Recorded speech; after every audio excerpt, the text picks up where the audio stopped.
জয়রাম, জয়রাম।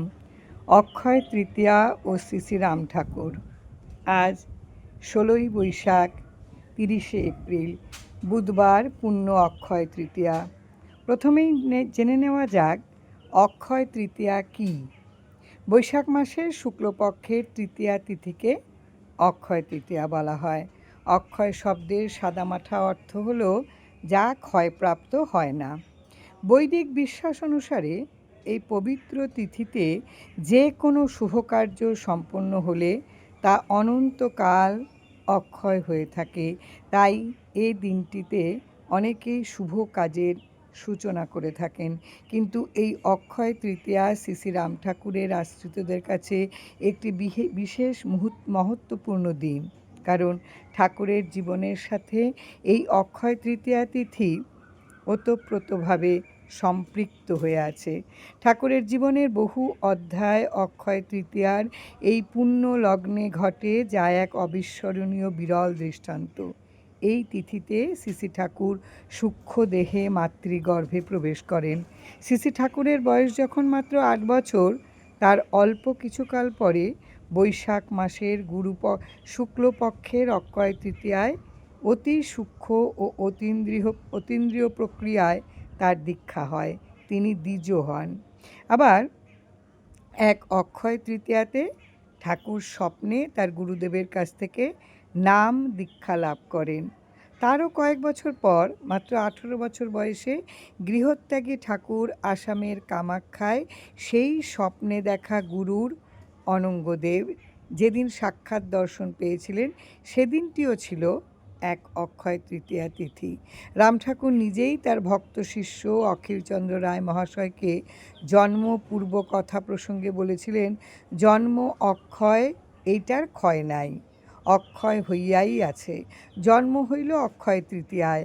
অক্ষয় তৃতীয়ায় আমি মাতৃ জঠরে ভ্রূণস্থ হইছি। অক্ষয় তৃতীয়ায় দ্বিজ হইছি।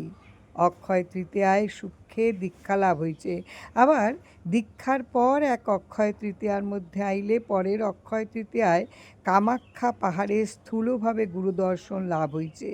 আবার এই অক্ষয় তৃতীয়ায় হয়তো এই দেহ ছাড়তে হইব। যেদিন মাতৃ জঠর হইতে ভূমিষ্ঠ হয়েছি, সেইটাই হইল মৃত্যু দিবস। কি অসাধারণ এক আত্মদ্রষ্টা ছিলেন ঠাকুর! বাস্তবেও এদিনেই ঠাকুরের আবির্ভাব ও তিরোধান হয়েছিল। এ এক বিরল দৃষ্টান্ত। 1356, বাংলার 18ই বৈশাখ 1949, ইংরেজি 1 মে, অক্ষয় তৃতীয়া সকল রাম ভক্তের কাছে এক বিশেষ দিন হিসাবে চিহ্নিত হয়ে আছে। এই দিনে প্রচণ্ড একটা হারানোর বেদনা হাহাকার ভক্তদের হৃদয় দুঃখ ভারাক্রান্ত করে।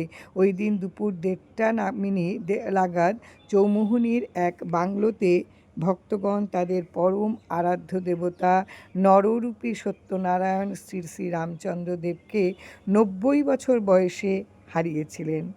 দেহরক্ষার পূর্বদিন 17ই বৈশাখ রাত্রিতে ঠাকুর যখন শয়ন করবেন, তার আগে ঠাকুর তার প্রিয় শিষ্য উপেনবাবু ও নরেন্দ্র ভূঁইয়াকে বললেন, গতরাত্রি শেষে আমি তন্দ্রার ঘোরে দেখলাম চন্দ্রলোক হইতে একখানা রথ নামিয়া আসিল। আমি তাহাতে উঠিয়া এখান হইতে চলিয়া গেলাম। এরপর ঠাকুর তার পদ্মহস্ত তাদের মাথায় রেখে আশীর্বাদ জানালেন, চিবুক ধরে আদর করলেন এবং তাদের মঙ্গল কামনা করলেন। শ্রী শ্রী ঠাকুরের পরম ভক্তদ্বয় সেই আদর ও ভালোবাসার বিশেষ কোনো কারণ বুঝতে পারেননি। এটাই ছিল তাদের জীবনে শ্রী শ্রী ঠাকুরের সশরীরের শেষ আশীর্বাদ। পরদিন প্রাতে দেখা গেল ঠাকুর বিছানায় সম্পূর্ণরূপে উলঙ্গ হয়ে শুয়ে আছেন। গলায় তুলসীর মালা, পরিধানে কৌপিন ও বহির্বাস, গায়ের অঙ্গে রাখা এসব ইহলোকের যাবতীয় বেশভূষা মেঝের উপর পড়ে আছে। তিনি যেন ইহ সংসারের যাবতীয় বন্ধন থেকে মুক্ত। যে সাজ, সেই সাজে তিনি পৃথিবীতে এসেছিলেন, সেই সাজই পুনরায় তিনি গ্রহণ করলেন। উত্তর দিকে মাথা দিয়ে শুয়ে আছেন। দরজায় দাঁড়ানো একজন ভক্ত ঠাকুরের চোখ মুখের অবস্থান্তর দেখে ভীত ও চকিত হয়ে বললেন, আপনারা দেখেন ঠাকুরের চোখ মুখ কেমন হইয়া গেল। উপেন্দ্রবাবু ত্রস্ত মুখে হয়ে মুখ তুলে দেখেন ঠাকুরের দেহ অসাড়, গলায় একটু ঘর ঘর শব্দ শুনতে পেলেন। মুহূর্তে প্রলয় ঘটে গেল, ঠাকুর নেই। সময় তখন 1:30। সিসি ঠাকুর দীর্ঘ 90 বৎসরের ইহলীলা সাঙ্গ করলেন। শোনা যায় সিসি ঠাকুরের পরম ভক্ত নরেন্দ্র ভূঁইয়া সেদিন সারা চৌমুহনী বাজারে পাগলের মতন কাঁদতে কাঁদতে দৌড়াচ্ছেন আর বলছেন, ঠাকুর নেই, ঠাকুর নেই। সে শোকাবহ বার্তা চারদিকে ছড়িয়ে পড়ল। হাজার হাজার নরনারী ঠাকুরের পরিত্যক্ত দেহ শেষবারের মতন দেখার জন্য বাংলোর আঙিনায় আসিয়া উপস্থিত হলো। খবর পেয়ে পাহাড়তলী আশ্রমের মহন্ত মহারাজ শ্যামদাদা ফেনীতে অক্ষয় তৃতীয়া উৎসবাঙ্গন থেকে চৌমুহনীতে এলেন। ঠাকুরের পাঞ্চভৌতিক দাহ কি সমাধিস্থ করা হবে এবং এই কাজ কোথায় সম্পন্ন করা হবে, ভক্তদের সমস্ত প্রশ্নের সমাধান পেতে মহন্ত মহারাজ কিয়ৎকাল ধ্যানস্থ থেকে এই প্রত্যাদেশ পেলেন যে চৌমুহনীর এই বাংলোতেই সিসি ঠাকুরকে সমাধিস্থ করা হবে। সকলেই সন্তুষ্ট চিত্তে তা মেনে নিলেন। চৌমুহনীর বাংলোর যে কক্ষে ঠাকুর বাস করতেন সেই কক্ষই সর্বসম্মতিক্রমে সমাধিক্ষেত্র নির্বাচিত হলো। তখন আর এক সমস্যা উপস্থিত। এত অল্প সময়ে ইট, বালি, সুরকি, সিমেন্ট ইত্যাদি উপকরণ সংগ্রহ কিভাবে সম্ভব হতে পারে? কিন্তু ঠাকুরের অপার কৃপায় বিস্ময়করভাবে সে সমস্যারও সমাধান হয়ে গেল। জনৈক ভক্তের বাড়িতে ইট, বালি ইত্যাদি সমস্ত জিনিসই ছিল। তিনি ঠাকুরের এ কাজে তা দিতে চাইলেন। তৎক্ষণাৎ সে সকল জিনিস আনা হলো। কি আশ্চর্য! যে পরিমাণ দ্রব্যের প্রয়োজন ঠিক সেই পরিমাণই পাওয়া গেল। মনে হইল ঠাকুর যেন সব কিছুরই বন্দোবস্ত আগেই করে রেখে গেছেন।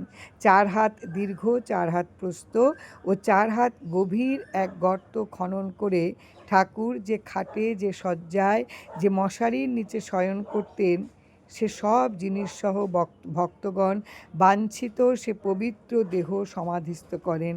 তারপর ভূমি থেকে 2 হাত উঁচু একটি বেদি নির্মাণ করে সমাধি ঢেকে দেওয়া হলো। মহাপ্রয়াণের পূর্বে ঠাকুর নাকি উপেন্দ্রবাবুকে একখানা নিত্য ব্যবহার্য কম্বল দেখিয়ে বলেছিলেন, গঙ্গার পাড়ে ঠান্ডা বাতাস, এই কম্বলখানা যেন সঙ্গে দেন। কিন্তু তখন মানসিক সে অবস্থায় তা দিতে কারোর মনে ছিল না। ভক্তগণ একদিকে শোকাশ্রু, অপরদিকে প্রেমাশ্রু বিসর্জন করতে করতে হরিনাম কীর্তন ও মুহুর্মুহু উলুধ্বনির মধ্যে সে পরম পবিত্র, একান্ত বাঞ্ছিত ও চিরসেবিত দেহখানা সমাধিস্থ করলেন। এভাবেই চৌমুহনীর বাংলো পরিণত হয়ে গেল সিসি ঠাকুর রামচন্দ্রদেবের সমাধিক্ষেত্র, যা দেখতে প্রতি বছর অসংখ্য পুণ্যার্থী চৌমুহনীতে যান। এজন্য অক্ষয় তৃতীয়া শ্রী রাম ঠাকুরের আশ্রিতদের নিকট অসীম মাহাত্ম্যপূর্ণ তিথি ও দিন। শুভ অক্ষয় তৃতীয়ার পুণ্য প্রভাতে প্রাণের ঠাকুরের তিরোধান দিবসে আভূমি প্রণাম। জয় রাম, জয় রাম, জয় গোবিন্দ। তথ্য ঠাকুরের নানা জীবনী গ্রন্থ থেকে সংগৃহীত। কেউ একজন লিখেছেন, তার নাম আমার জানা নেই, আমি তাকে আন্তরিক শ্রদ্ধা জানাই এবং ঠাকুরের প্রসঙ্গ, তাই আমি এটা নিবেদন করলাম। তাকে আমার শ্রদ্ধা। জয় রাম, জয় রাম।